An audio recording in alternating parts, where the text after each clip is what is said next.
नमस्ते बच्चों। समय प्रबंधन टाइम मैनेजमेंट हम लोग पढ़ रहे हैं। इसका भाग 1 हम लोग पढ़ चुके हैं और भाग 1 में हमने समय क्या है और समय का प्रबंधन हमारे लिए क्यों ज़रूरी है और समय का आकलन कैसे किया जाता है पढ़ लिया था। और हमने प्रारंभ किया था समय उपयोग के निर्धारक तत्व पढ़ने। उसको आज हम आगे पढ़ेंगे। समय उपयोग के निर्धारक तत्व बच्चों हमने पढ़े थे संतुलन, कार्य का प्रारूप, अत्यधिक कार्यभार, कार्यवृत्त या चक्र, समय का महत्व अथवा मूल्य, विश्राम काल, सदस्यों का समय विभाजन। इसके अंतर्गत बच्चों हम समय के संतुलन के बारे में पढ़ चुके थे और हमने पढ़ा था कि समय के संतुलन में 3 बातों का विशेष ध्यान रखना चाहिए। कार्य, विश्राम और मनोरंजन, हमेशा इन तीनों में संतुलन होना चाहिए। संतुलन का तात्पर्य ये नहीं है बच्चों कि तीनों में बराबर बराबर समय बांटा जाए, 3 घंटे या 24 घंटों में से 8 घंटे तीनों को, बिल्कुल भी ऐसा नहीं है। जितनी आवश्यकता है उतना विश्राम और जितनी आवश्यकता है उतना मनोरंजन, क्योंकि कार्य तो बच्चों प्रमुख होता ही है और कार्य को सुचारू रूप से चलाने के लिए हमें विश्राम और मनोरंजन दोनों की ही आवश्यकता होती है। तो इन तीनों में संतुलन बना रहना ज़रूरी है। ना सिर्फ कार्य किए जाएं और विश्राम और मनोरंजन पर ध्यान नहीं दिया जाए, ना ही सिर्फ विश्राम किया जाए और ना ही सिर्फ मनोरंजन, क्योंकि विश्राम हमें शारीरिक थकान से आराम दिलाता है तो मनोरंजन हमें मानसिक थकान से आराम दिलाता है। तो समय का संतुलन हम लोग पढ़ चुके थे। आज हम प्रारंभ कर रहे हैं पढ़ना कार्य के प्रारूप से। बच्चों, परिवार में सदस्यों के कई सारे कार्य होते हैं। कुछ कार्य ऐसे होते हैं बच्चों जो कि व्यक्तिगत कार्य होते हैं, जो कि व्यक्ति के अपने स्वयं के लिए और स्वयं के कार्य होते हैं, जो कि उसको स्वयं संपन्न करने होते हैं। जबकि कुछ ऐसे होते हैं जो कि पूरे ही परिवार के सदस्यों को मिलजुल कर एक साथ करने होते हैं। तो ये पारिवारिक कार्य कहलाते हैं। दिन भर के कार्यों में इस प्रकार समायोजन हो बच्चों कि विभिन्न कार्यों के लिए हमारे पास पर्याप्त समय बचे, क्योंकि व्यक्तिगत कार्य और पारिवारिक कार्य के अलावा भी हमारे पास कई सारे कार्य होते हैं। हम प्रारंभ कर रहे हैं व्यक्तिगत कार्य से। हर व्यक्ति को व्यक्तिगत लक्ष्यों की पूर्ति के लिए कुछ कार्य करने पड़ते हैं। जैसे अभी आप प्रथम वर्ष में पढ़ रहे हैं बच्चों, तो प्रथम वर्ष की तैयारी आपको अकेले को ही करनी है, क्योंकि ये आपका व्यक्तिगत लक्ष्य है। परिवार इसमें धन के रूप में, किताबों के रूप में और दूसरे अन्य साधनों के रूप में सहयोग दे सकता है, लेकिन पढ़ना आपका व्यक्तिगत कार्य है जो कि आपको स्वयं को करना है, क्योंकि आपका अपना लक्ष्य है प्रथम वर्ष को अच्छे से पास करना। समय का उपयोग व्यक्ति अपने और परिवार के कार्यों को ध्यान में रख करके करता है। बच्चों, बहुत ज़रूरी है कि हम पढ़ाई करें, अपना व्यक्तिगत कार्य करें और उसकी तरफ ध्यान दें, लेकिन इसके साथ कतई ये नहीं होता है कि हम पारिवारिक कार्य नहीं करें। पारिवारिक कार्य जैसे बच्चों कभी हो सकता है परिवार में प्रतिदिन के जो दैनिक कार्य होते हैं उनमें आपको कुछ मदद करनी पड़ जाए तो आपको करना चाहिए। तो बच्चों, व्यक्तिगत कार्य की रूपरेखा इस प्रकार से बनानी चाहिए कि हम परिवार में सदस्य के रूप में पारिवारिक कार्यों में भी पूर्ण सहयोग दे सकें। फिर है बच्चों पारिवारिक कार्य। प्रत्येक कार्य का समय बच्चों निर्धारित होता है, जैसे कि भोजन का समय, सोने का समय इत्यादि। घर में दिन भर होने वाले कई सारे कार्य होते हैं। सदस्यों की रुचि, आवश्यकता, समय, उपस्थिति को देख कर के ही समय का उपयोग किया जाता है। बच्चों, पारिवारिक कार्य जो होते हैं ना, ये पारिवारिक लक्ष्यों से जुड़े हुए होते हैं और पारिवारिक लक्ष्य भी प्रतिदिन के अलग होते हैं, साप्ताहिक अलग होते हैं, महीने के अलग हो सकते हैं और वर्ष पर्यंत के अलग, और कुछ और भी दीर्घकालीन लक्ष्य हो सकते हैं।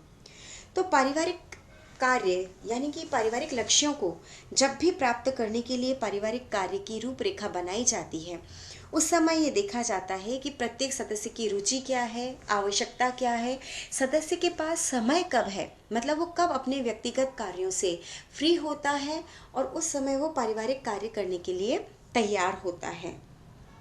क्योंकि बच्चों, अगर रुचि, आवश्यकता, समय, उपस्थिति आदि को ध्यान में रखकर कार्य नहीं किया जाएगा तो वह व्यक्ति पारिवारिक कार्यों में सहयोग नहीं दे पाएगा। जैसे बच्चों, कोई एक कार्य है, जैसे एक मिठाई बनानी है, ठीक है। मिठाई बनाने का कार्य अगर मदर दिन में कर रही है, जबकि बच्चे कॉलेज में होते हैं, अपनी पढ़ाई कर रहे होते हैं, तो डेफिनेटली आप उस वक्त उन कार्यों में अपना सहयोग नहीं दे पाएंगे।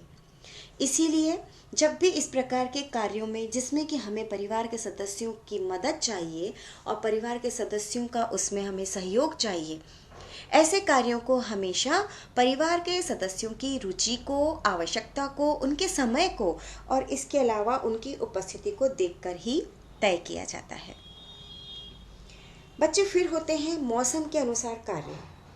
कुछ कार्य ऐसे होते हैं बच्चों जो कि मौसम के अनुसार होते हैं, जैसे कि गर्म कपड़े को निकालना, धूप देना कब किया जाता है? सर्दी से पहले किया जाता है, क्योंकि सर्दियों में गर्म कपड़े पहने जाते हैं। दिवाली की सफाई जो कि साल में एक बार बहुत बड़ी सफाई के रूप में की जाती है, वो कब होती है?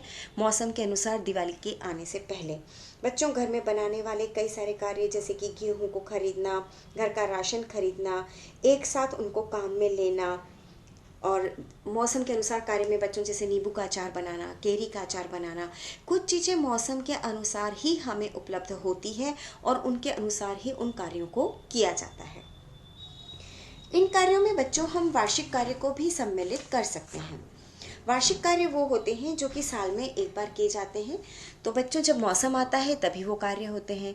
जैसे अभी हम बात कर रहे थे बच्चों दिवाली की सफाई की, तो दिवाली की सफाई का कार्य अगर आप लोग कर रहे हैं तो वो एक वार्षिक कार्य के रूप में माना जाता है कि घर की बहुत अच्छे से साफ सफाई की जाती है, एक एक चीज़ को निकाल करके उसको देखा जाता है और धूप में दे करके उसका कार्य किया जाता है। बच्चों, ये कार्य भी तब इसलिए किया जाता है क्योंकि बारिश का मौसम चला गया होता है, तो वस्तुओं से नमी निकालनी बहुत आवश्यक होती है। वस्तुओं से अगर नमी नहीं निकाली जाती है तो वस्तुएं खराब होने का डर रहता है, इसलिए वार्षिक कार्य करने भी अनिवार्य होते हैं। इसी तरह कुछ कार्य होते हैं साप्ताहिक कार्य, जो कि सप्ताह में एक बार किए जाते हैं, क्योंकि वह प्रतिदिन नहीं किए जा सकते, दैनिक कार्यों के साथ में नहीं किए जा सकते। जैसे बच्चों, रोज़ तो हम घर की एक सामान्य सी सफाई करते हैं, झाड़ू लगा देते हैं, मॉपिंग कर देते हैं, लेकिन कोई एक दिन हम ऐसा ज़रूर चुनते हैं जिस दिन हम घर के विभिन्न सामानों को, फर्नीचर को और हर चीज़ को बहुत ध्यान से और बहुत अच्छे से पोंछते हैं, एक एक चीज़ की सफाई करते हैं। तो ये साप्ताहिक कार्य के अंतर्गत आ जाता है। कई लोग, अगर उनके पास समय होता है, तो प्रतिदिन भी ये कार्य करते हैं। अब आता है बच्चों दैनिक कार्य।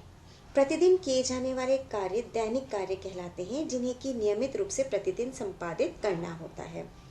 जैसे कि बच्चों, प्रतिदिन का हमारा नहाना, प्रतिदिन सवेरे शाम का भोजन, नाश्ता इत्यादि, स्कूल जाना, कॉलेज जाना, ऑफिस जाना, ये सारे कार्य कैसे हैं? ये सारे कार्य होते हैं दैनिक कार्य, और प्रतिदिन इन कार्यों को करने की आवश्यकता होती है। तो प्रतिदिन इन कार्यों को इस प्रकार से किया जाए कि हम व्यक्तिगत कार्य के लिए, पारिवारिक कार्य के लिए, और इसी बीच में साप्ताहिक कार्य या मौसमी कार्य भी आ रहे हैं, तो उनके लिए भी हम समय निकाल सकें। इसके बाद हम बात करते हैं आकस्मिक कार्यों की। बच्चों, आकस्मिक कार्य क्या हो गए? यानी कि ऐसे कार्य जिनको हमें अचानक ही करना पड़ जाता है, और ये जो कार्य होते हैं ये पहले से निर्धारित नहीं होते हैं। ऐसे कार्य रिक्त समय में किए जा सकते हैं, लेकिन कई आकस्मिक कार्य ऐसे होते हैं बच्चों जिनको तुरंत करना आवश्यक होता है। जैसे कि अगर घर पे मेहमान आए हैं, कहीं बाहर से आए हैं, आपको खाना खिलाना है। यह आपके दैनिक कार्यों में अगर 4 जनों का खाना है और आज आप 10 जनों का बना रहे हैं तो सम्मिलित नहीं था, तो ये एक आकस्मिक कार्य के रूप में आपके सामने आता है। इसी प्रकार परिवार में या परिवार से रिलेटेड किन्हीं सदस्य का एक्सीडेंट हो जाना, चोट लग जाना इत्यादि। तो समय के महत्व और कार्य की प्राथमिकता को देख करके कार्य योजना में तुरंत परिवर्तन करना पड़ता है, ताकि व्यक्तिगत कार्य और पारिवारिक कार्य को समायोजित करना पड़ता है बच्चों, जिससे कि आकस्मिक कार्य को तुरंत किया जा सके कार्य की प्राथमिकता को देख करके। ऐसा करने से व्यक्ति के विचारों में इतनी निश्चितता आ जाती है कि वह आगे चलकर स्वतः ही उसी के अनुकूल कार्य करता है। कार्यों में समय का संतुलन स्थापित करते हुए यह बात विशेष ध्यान रखनी चाहिए कि जिन कार्यों में अधिक सदस्यों की आवश्यकता हो, वो कार्य ऐसे समय करने चाहिए जबकि घर में सभी सदस्य उपस्थित होते हैं। बच्चों, ये बात हम पहले भी कर चुके हैं, चाहे वो व्यक्तिगत कार्य हो, पारिवारिक, वार्षिक, साप्ताहिक, दैनिक, आकस्मिक या मौसमी कार्य। कोई सा भी कार्य आप कर रहे हों, लेकिन हर कार्य में एक चीज़ को ज़रूर ध्यान रखना चाहिए। व्यक्तिगत कार्य भी अगर आप कर रहे हैं तो आपको अपने पारिवारिक कार्यों के बारे में ध्यान रखना चाहिए कि वो कब किए जाने हैं, और उस हिसाब से हमें अपने व्यक्तिगत कार्य करने चाहिए। इसी प्रकार बच्चों, सारे ही कार्यों को करते वक्त सदस्यों की रुचि को ध्यान में रखते हुए उन्हें कार्य देना चाहिए। उनकी आवश्यकता को ध्यान में रखना चाहिए, लक्ष्यों को ध्यान में रखना चाहिए, और सबसे महत्वपूर्ण बात, क्या कार्य किया जाना है, इसके लिए जो प्रबंधक है, जो कार्य को निश्चित कर रहे हैं, उन्हें क्लियर होना चाहिए। तभी वो कार्य सुचारू रूप से परिवार के सदस्यों से भी करवा पाएंगे और स्वयं भी कर पाएंगे। तो बच्चों, ये हमने पढ़ा कार्य का प्रारूप। अब हम अगले टूल की तरफ चलते हैं, जो कि हम समय के निर्धारक तत्व पढ़ रहे हैं। अगला निर्धारक तत्व है अत्यधिक कार्यभार। बच्चों, अत्यधिक कार्यभार का अर्थ होता है कि गृहिणी को एक ही समय में एक से अधिक कार्य एक साथ करने हैं, और ये कार्यभार का समय सुबह, दोपहर या शाम कभी भी हो सकता है। बच्चों, जनरली मॉर्निंग का टाइम ऐसा टाइम होता है कि ये पीक लोड, इसे हम इंग्लिश में पीक लोड कहते हैं बच्चों, अत्यधिक कार्यभार को, कि मॉर्निंग का टाइम जनरली ऐसा होता है कि गृहिणी को घर की सफाई भी करनी होती है, बच्चों का लंच भी बनाना होता है, हस्बैंड के ऑफिस का भी लंच बनाना होता है, घर के अन्य कार्य भी करने होते हैं, जो रात भर से सोए हुए हैं उन बिस्तरों को, घर को संभालना, संवारना, ये सारे कार्य करने होते हैं। और अगर गृहिणी कार्यरत है, यानी कि बाहर भी काम से जाती है, तो उसे और भी अधिक प्रेशर या दबाव महसूस होता है। उस उतने से टाइम में उसे बहुत सारे कार्य करने होते हैं। घर की व्यवस्था और कार्य प्रणाली पर अत्यधिक कार्यभार निर्भर करता है बच्चों। कार्यभार का समय कोई सा भी हो सकता है, जैसा कि अभी हमने बात की ही थी, सुबह, दोपहर, शाम। ये डिपेंड करता है बच्चों जनरली, सामान्यतया, कि किस समय घर के सभी सदस्य उपस्थित हैं और कार्य प्रणाली कैसी है। अधिकतर, जैसा कि मैंने अभी बात की, बच्चों की गृहिणी सुबह के समय अधिक व्यस्त रहती है, जबकि सभी सदस्यों को स्कूल, कॉलेज, दफ्तर जाना होता है, कई बार स्वयं उसे भी जाना होता है। स्नान, साफ सफाई, भोजन, नाश्ता आदि सब कार्य एक साथ करने होते हैं। तो ऐसे में बच्चों, समय व्यवस्था इस प्रकार से करनी चाहिए कि सारे दिन भर में कार्य को इस प्रकार से फैलाया जाए कि सभी कार्य आसानी से हो जाए। यानी कि जिस समय जिस कार्य को करने की आवश्यकता है, उस समय उस कार्य को कर लिया जाए, और कुछ कार्यों को बाद के लिए भी छोड़ा जाए, ताकि अत्यधिक कार्यभार महसूस ना हो। इसके लिए आवश्यक है कि दिन भर की कार्य योजना बहुत सोच समझ करके, सदस्यों को ध्यान में रख करके, उनकी आवश्यकताओं और स्वयं के समय को ध्यान में रख करके बनाई जाए। अत्यधिक कार्यों में से कुछ कार्यों की तैयारी पहले से की जा सकती है। सदस्यों का सहयोग लेकर कार्य को थोड़ा सा हल्का भी किया जा सकता है। और कुछ ऐसे कार्य भी होते हैं बच्चों, जिनको करना तुरंत आवश्यक नहीं है, तो उन कार्यों को बाद के लिए, दिन के लिए, शाम के लिए, या जब भी कार्य करने वाला या गृहिणी फ्री होती है, जब थोड़ा समय उसके पास होता है, तो उन कार्यों को वो तब भी शिफ्ट कर सकती है। जो आवश्यक कार्य नहीं है, ना ही जिससे परिवार के सारे सदस्य प्रभावित हो रहे हैं। जैसे बच्चों, हम एक उदाहरण लेते हैं।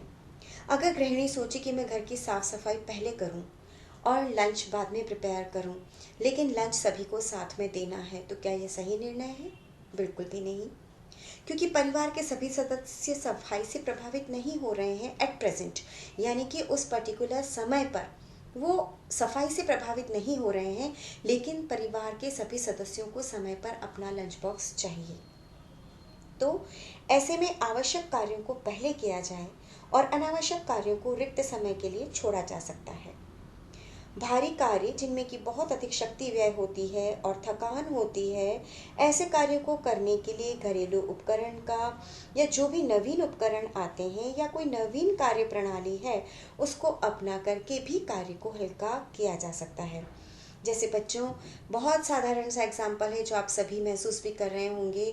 कपड़े धोने में बहुत समय व्यतीत होता है। अगर प्रतिदिन 2-2 घंटे कपड़े धोने में लगाया जाए, तो अन्य कार्यों के लिए समय नहीं बचता है, और ऐसे में अगर ऑटोमेटिक वॉशिंग मशीन का प्रयोग किया जाए तो गृहिणी का बहुत सारा समय बच जाता है। तो बच्चों, सरल नवीन कार्य प्रणाली और समय बचाने वाले, श्रम बचाने वाले उपकरणों का प्रयोग करके कार्य को हल्का किया जा सकता है। तो बच्चों, ये हमने पढ़ा अत्यधिक कार्यभार के बारे में। आज हमने जिन बिंदुओं पे चर्चा की वो थे कार्य के प्रारूप और अत्यधिक कार्यभार। इसके अलावा जो अन्य समय के उपयोग के निर्धारक तत्व हैं उनको हम अगले व्याख्यान में पढ़ेंगे, जैसे कि कार्यवृत्त, समय का महत्व अथवा मूल्य, विश्राम काल जो कि बहुत ही महत्वपूर्ण है, सदस्यों का समय विभाजन, ये सभी बच्चों, और समय व्यवस्थापन की प्रक्रिया, ये सभी हम अपने अगले व्याख्यान में पढ़ेंगे बच्चों। धन्यवाद।